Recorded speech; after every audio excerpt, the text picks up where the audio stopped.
Maintenant, on va voir comment que ça a l'air à l'intérieur de ces piles-là ici. Donc, si je prends ma pile puis je la coupe dans ce sens-là, qu'est-ce qu'on verrait? Quelles seront les substances et comment ça arrive à produire de l'électricité? Première des choses, ça, on appelle ça soit une pile alcaline, parce que c'est la base qui est mise dedans. Fait que toutes les équations vont être équilibrées en conditions basiques. On appelle ça une pile alcaline ou des fois on appelle ça aussi une pile sèche. Parce que souvenez-vous, les premiers exemples que je vous ai montrés, c'était avec des béchers et des liquides. Mais il n'y a personne qui voudrait se promener avec une montre qui a 2 béchers avec des liquides et faire son jogging avec ça. Okay? Fait que c'est plus pratique d'utiliser une pile sèche où est-ce que le liquide est comme dans une espèce de pâte qui va faire en sorte qu'on ne sent pas le liquide bouger. Mais il y a de l'eau à l'intérieur. Il faut que ça soit liquide pour que les ions puissent bouger et permettre la conduction électrique. Donc, ici, on va couper ça, schlac, et qu'est-ce qu'on verrait? Premièrement, vous voyez qu'il y a un bouton au sommet ici. Le bouton, c'est une espèce de tige de graphite qui rentre à l'intérieur de la pile. Fait qu'ici, identifiez ça comme du carbone sous forme de graphite. Ensuite, on a le contour. Fait que je vais tracer le contour immédiatement. On a une espèce de contour comme ça ici. Okay. Donc, ça ici, c'est le contour. Ici, on va avoir un isolant pour pas qu'il y ait de contact. Le contour extérieur, généralement, il est fait avec un des métals les bons marchés qui existent, qui est le fer. Le fer, on va le mélanger un peu avec le carbone pour former de l'acier. Fait que la couche extérieure, c'est complètement de l'acier. Fait que là, ici, on regarde ça comme ça ici. Okay? Donc, si je l'avais coupé comme ça, c'est ça que je verrais. À l'intérieur, il y aurait de l'oxyde de manganèse, 4. L'oxyde de manganèse 4, c'est la substance qu'on retrouve à l'intérieur, mais c'est pas dans un liquide, c'est plutôt dans une pâte, OK? Dans une pâte de co-wash. La pâte, généralement, est faite avec de l'amidon.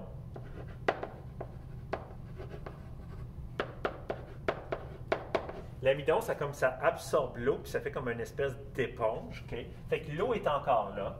C'est en condition basique, c'est pour ça qu'on appelle ça une pile alcaline. Donc, c'est pour ça aussi que les équations vont être équilibrées en conditions basiques. Le manganèse, c'est la substance qui va subir la réduction. Donc, ici, pour la réduction, c'est le manganèse qui devient de l'hydroxyde de manganèse. Ici, on avait du manganèse 4+, ici, on a du manganèse 2+. Donc, ça s'est trouvé à recevoir 2 électrons. Tu équilibres cette réaction-là en conditions basiques et tu vas obtenir le résultat suivant. Il faut que ça reçoive 2 électrons et il va y avoir 2 autres hydroxydes ici. Donc, ça, c'est qu'est-ce qui va produire des électrons. Donc, ta pâte ici qui entoure le bâton de graphite, l'électrode de graphite, va donner des électrons qui vont sortir par ce côté-là de ta pile. C'est pour ça que le bouton comme tel, on va dire que c'est l'électrode qui reçoit les électrons. Fait que les électrons rentrent par la tige pour être donnés au manganèse. C'est pour ça que ça ici, ça va être la borne positive de la pile. Donc le positif d'une pile, c'est tout le temps le petit bouton qui sort de la pile.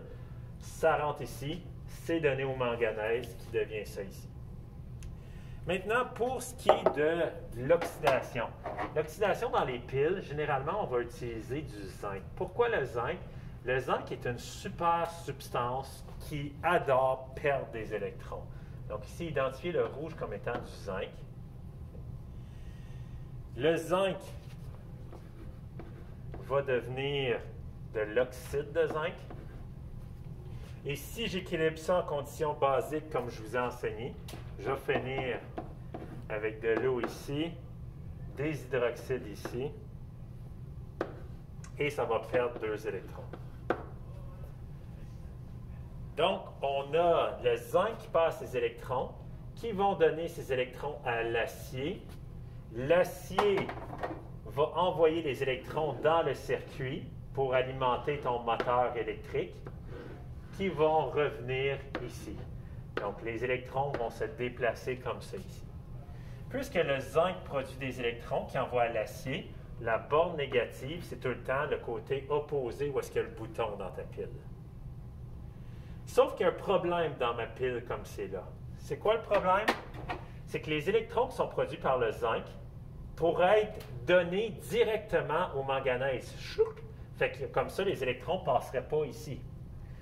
Dans une pile, pour pallier ce problème-là, ce qu'on fait, c'est qu'on met tout le temps une barrière poreuse entre ta demi-pile d'oxydation et ta demi-pile de réduction. Fait que le bleu ici, c'est ta barrière poreuse. Donc, ça va laisser des ions passer pour neutraliser, mais ça va empêcher les atomes de zinc d'aller toucher le manganèse. Donc, le manganèse ne peut pas traverser comme ça, puis les ions zinc ne peuvent pas traverser comme ça. Ils ne rentrent pas en contact, fait que les électrons sont obligés de passer par ce chemin-là. La réaction globale, on va combiner ces deux-là. Les deux électrons s'annulent, les deux hydroxydes s'annulent, et il y a une molécule d'eau qui s'annule. Donc, ma réaction globale, ou ma réaction redox, c'est que le zinc réagit avec l'oxyde de manganèse 4 plus une molécule d'eau pour donner de l'hydroxyde de manganèse 2 plus de l'oxyde de zinc.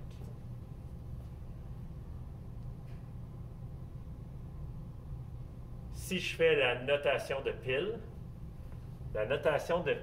je dois regarder mon dessin. Donc, premièrement, je commence tout le temps par l'oxydation.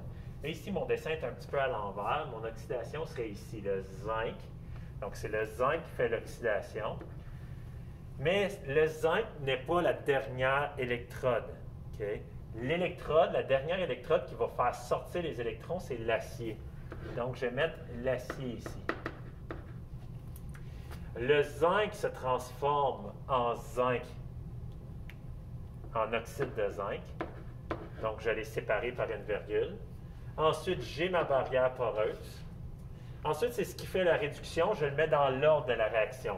C'est l'oxyde de manganèse 4 qui devient de l'hydroxyde de manganèse. Et mon électrode, ce n'est pas le manganèse qui donne les électrons directement. La dernière chose qui accepte les électrons, c'est ma tige de carbone graphite ici que j'ai. Donc ici, ça va être le carbone, son allotrope de graphite. Et ça, c'est bon pour les piles D, comme celle-là ici. C'est bon pour les piles double A, pour les plus petites qui sont des piles triple A. C'est tout le temps le même concept de fonctionnement.